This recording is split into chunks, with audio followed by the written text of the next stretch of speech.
오늘 본문의 주인공인 히스기야도 기도의 사람인 것이 분명합니다.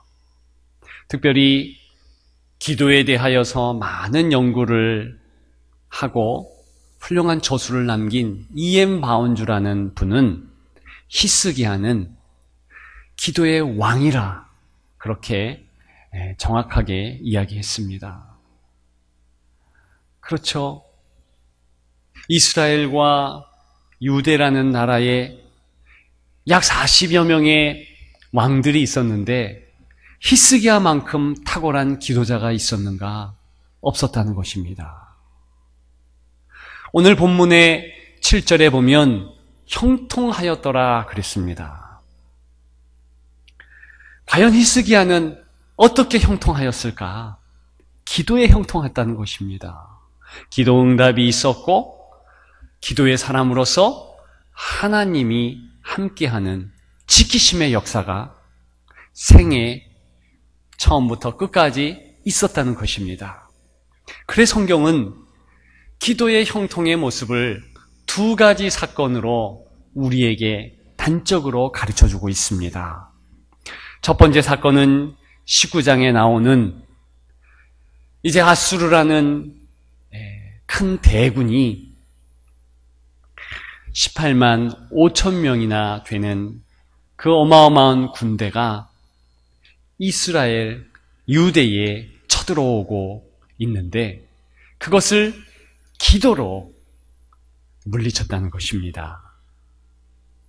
그 이전에는 우리가 지난주에 읽었던 것과 마찬가지로 18장 16절에 보게 되면 아수르가 1차 침공을 할 때 이 히스기야는 어찌할 바를 모르다가 자신이 가지고 있는 모든 금과 은을 다 주었잖아요. 모자라서 성전에 있는 문과 기둥에 있는 그렇게 칠해 놓은 금까지도 다 띄어서 조공을 바쳐서 돌아가도록 했습니다. 그 양이 은이 11톤, 금이 1톤이라 했습니다.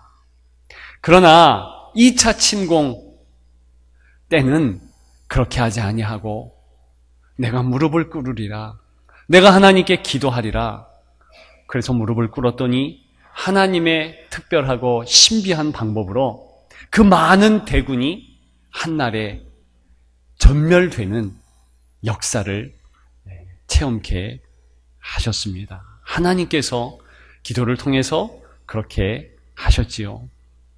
그리고 두 번째 사건은 바로 20장에 연이어서 나오는 내용인데 이 히스기야가 죽을 병에 걸렸는데 무릎을 꿇고 기도함으로 15년간의 생명을 연장받고 하나님의 은혜 가운데 승리하였더라.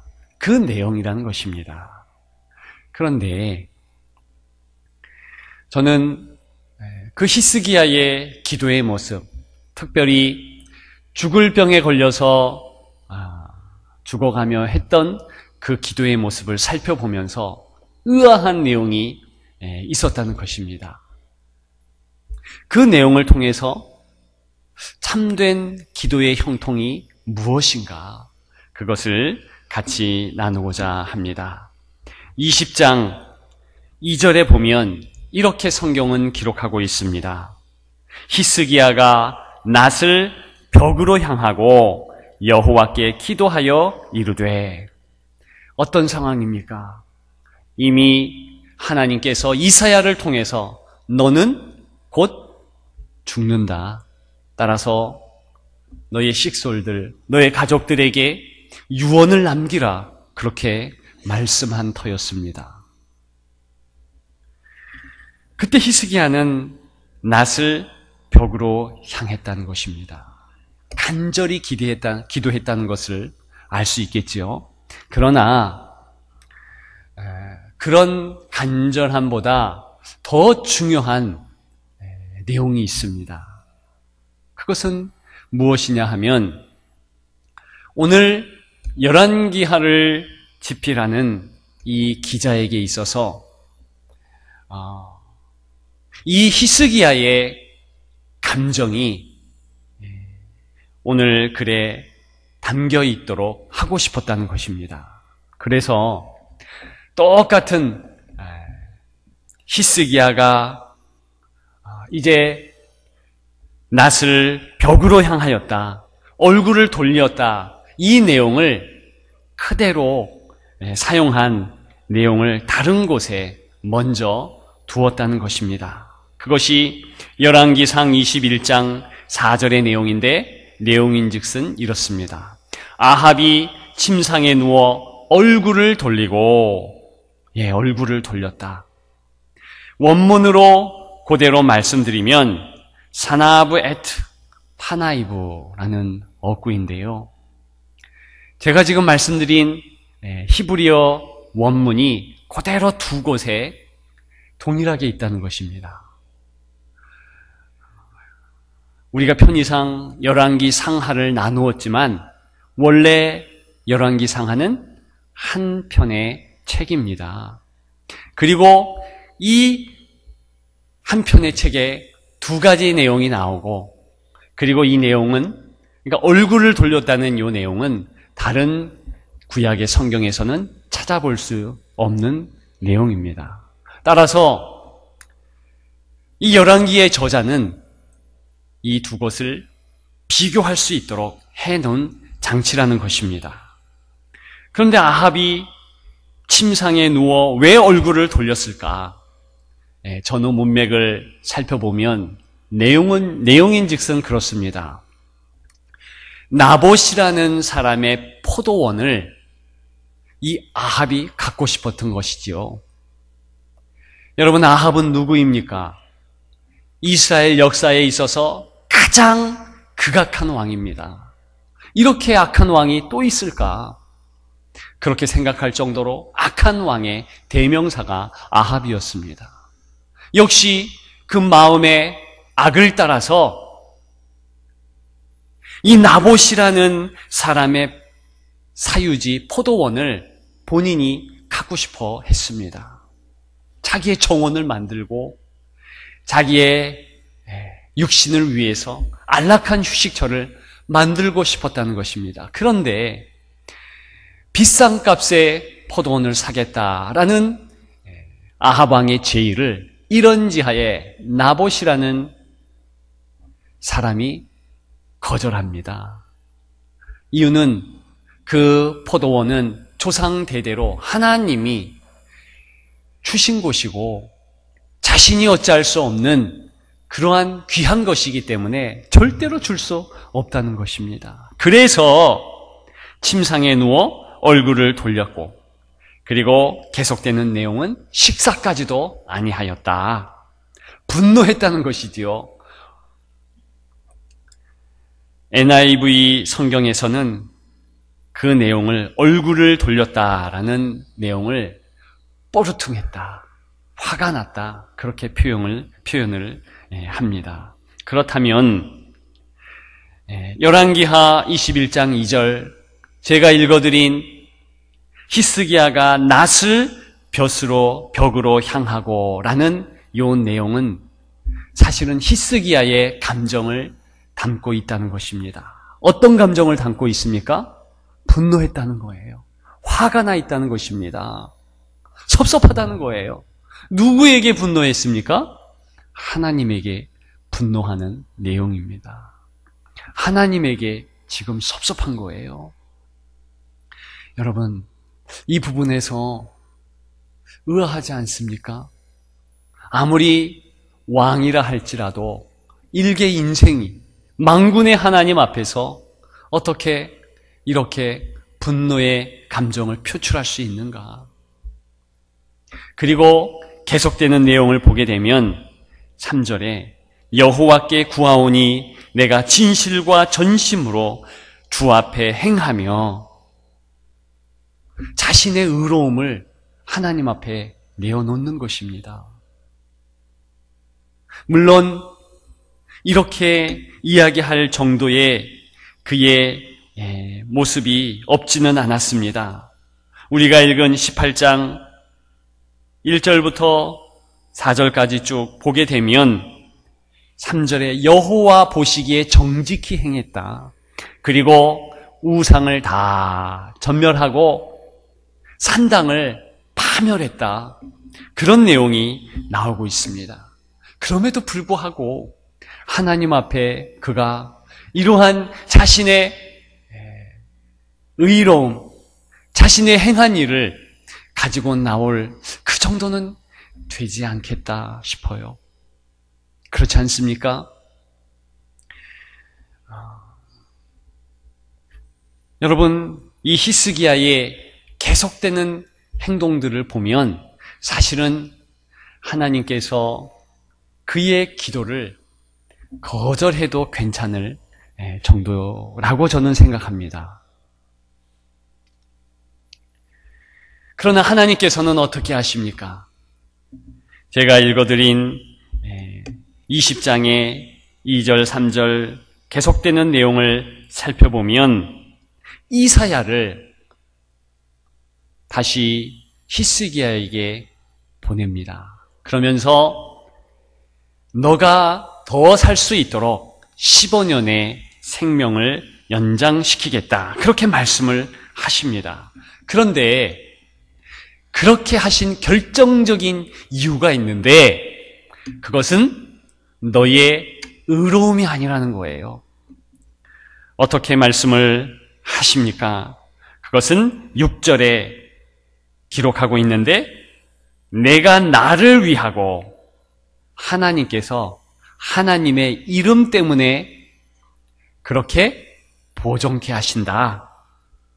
또 내 종 다윗을 위함으로 다윗을 위한다는 거예요. 그러니까 다윗에게 조상 다윗에게 했던 약속을 기억하심으로 그렇게 하는 것이지 절대로 이제 히스기야가 의로운 일을 했기 때문에 보상으로 병이 고쳐지고 하는 그러한 내용이 아니라는 것을 정확하게 하나님께서 말씀하십니다. 심지어는 이제 5절에 보게 되면 내가 내 기도를 들었다. 내 눈물을 보았다. 즉 눈물을 보았다는 거예요.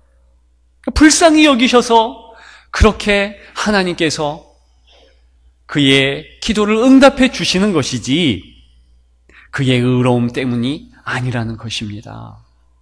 여러분 히스기야의 기도를 보면서 어떤 생각이 드십니까? 저는 기도의 왕이라고 하는 이 히스기야가 또 정말 하나님 앞에 정직히 행하였다는 이 히스기야의 모습을 살펴보면 사실은 그렇게 우리와 탁월하게 잘난 점, 뛰어난 내용이 있지 않다는 것, 그것을 깨닫게 되었다는 것입니다. 무슨 말씀입니까? 히스기야의 이 기도는 어떻게 보면 정말로 평범하고 정말로 이기적일 수 있다는 것입니다. 왜 이기적이라고 제가 말씀드렸냐 하면 하나님께서 은혜를 주셔요. 그래서 드디어 병을 고쳐주십니다. 살 수 있도록 은혜를 주셔요. 그리고 하나님께서 역대하 32장을 보게 되면 그 잃어버린 금과 은 그리고 국제적인 정세 가운데서 히스기야를 높여주십니다. 블레셋까지 징치하게 하시고 그 인근에서 유다를 당해낼 군대가 있지 아니할 정도로 다윗과 같이 힘이 있게 하셨다는 것입니다. 그런데 그가 교만한 마음을 갖게 됩니다. 병이 고쳐지고 바벨론이라는 신흥 국가에서 조문을 와요. 병이 고쳐진 것 축하합니다 하며 선물을 또 주게 됩니다. 그때에 이 바벨론 사절단에게 자신이 가지고 있는 모든 보물, 그리고 자신이 가지고 있는 모든 무기를 다 보여주게 됩니다. 거기까지는 괜찮습니다. 왜냐하면 어차피 이제 같이 연합을 해서 아수르라는 예전부터 가장 강하고 괴롭혔던 그러한 국가를 이제 연합으로 방어하고 같이 맞대응하려는 그러한 전략이 있기 때문에 그렇습니다. 그런데 문제는 히스기야가 가진 마음의 상태, 그러면서 무기를 보여주고 자기의 보물을 보여주면서 역대하 32장 25절 그 상황을 이야기하는 병행 구절을 살펴보게 되면 정확하게 성경은 무엇을 지적하는가? 히스기야의 마음이 교만하였다, 그 말씀을 이야기합니다. 즉 그 이전에는 하나님을 의지했고 그 이전에는 기도했는데 잠깐이지만 교만하여져서 자신이 가지고 있는 무기, 보물, 재물, 이런 것들을 의지했다는 거예요. 그러면서 하나님이 이사야를 또 보냅니다. 회개하라고 말씀하십니다. 그때 히스기야가 어떻게 합니까? 곧바로 회개해요. 저는 이것이 은혜 중에 은혜라고 봅니다. 무릎을 꿇지요. 그래서 역대하 32장 26절에는 히스기야가 마음의 교만함을 뉘우치고 그렇게 말합니다. 뉘우쳐요.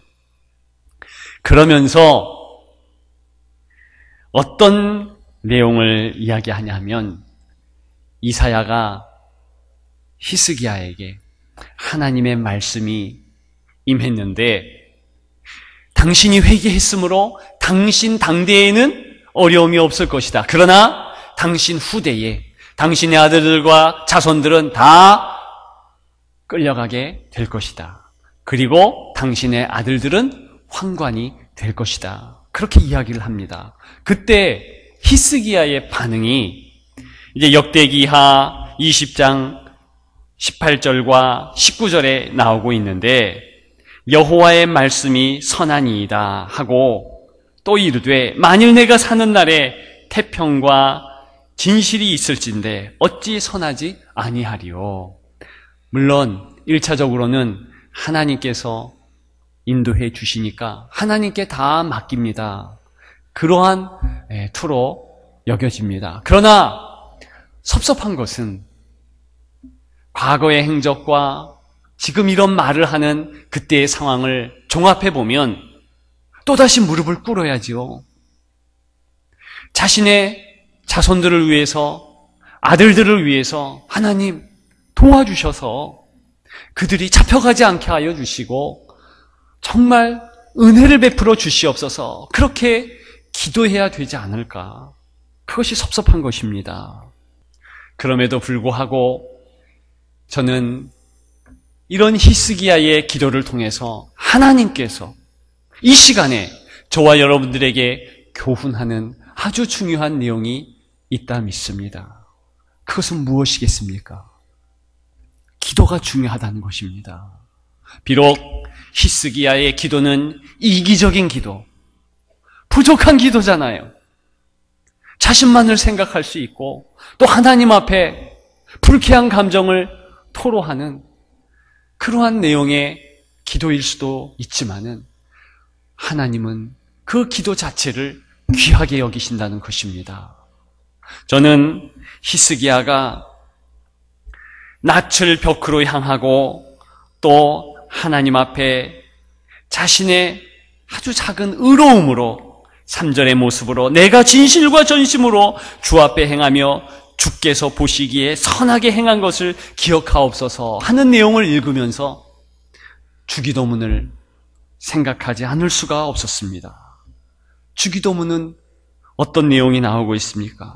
우리가 우리에게 잘못한 사람을 용서하여 준 것 같이 우리 죄를 용서하여 주시고. 여러분, 과연 우리가 다른 사람의 잘못에 대해서 얼만큼 용서해 주었습니까? 기껏 분노가 치밀어 오를 때 그것을 누른 것이지요. 손이 나가려고 했을 때 참은 것이지요. 여기까지 와서 모욕을 하고 싶은데 참은 것이지요. 그것 외에 더 용서한 것이 있습니까? 과연 하나님처럼 독생성자 아들을 십자가에 달려 죽게 하기까지 그런 행동을 했냐는 것입니다. 아니요, 전혀 하지 못했죠. 가장 적은 용서, 그런 것을 했는데 어찌 주기도문에는 그 용서한 것과 같이 우리 죄를 용서하여 주시고 이렇게 하나님 앞에 기도할 수 있냐는 것입니다. 그것은 주기도문은 바로 자녀된 저와 여러분들의 상태를 이야기하는 것입니다. 주기도문에서 우리가 우리에게 잘못한 사람을 용서해 준 것 같이 우리 죄를 용서하여 주시고 라고 할 수 있는 것은 비록 우리의 작은 선행이지만은 그것 가지고 하나님 앞에 자녀로서 나아갈 수 있는 특권을 주셨다는 것 아니겠습니까? 여러분, 이미 구약의 히스기야 본문에 우리 하나님께서는 이 히스기야조차도 바로 이 작은 의로움 가지고 하나님 앞에 나올 때 그것 거절하지 않으시고 품어주시는 그런 모습을 본다는 것입니다. 여러분, 이것이 넘치는 은혜예요. 여러분, 기도할 때에 우리는 처음에는 우리의 의로움을 가지고 나아갈 수 있습니다. 우리의 이기적인 모습, 이기적인 욕망 가지고 나아갈 수 있습니다. 그러나 하나님과 독대하며 대화했을 때 하나님이 깨닫게 하시는 거예요. 야, 내가 정말 못난 것 가지고 하나님 앞에 나아왔구나. 저는 히스기야가 그것을 깨달았다고 봅니다. 이 모습 자체가 하나님이 원하시는 형통의 모습이라는 것입니다.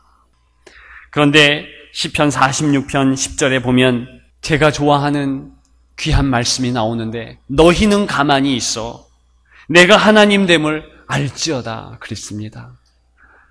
여러분, 왜 가만히 있습니까?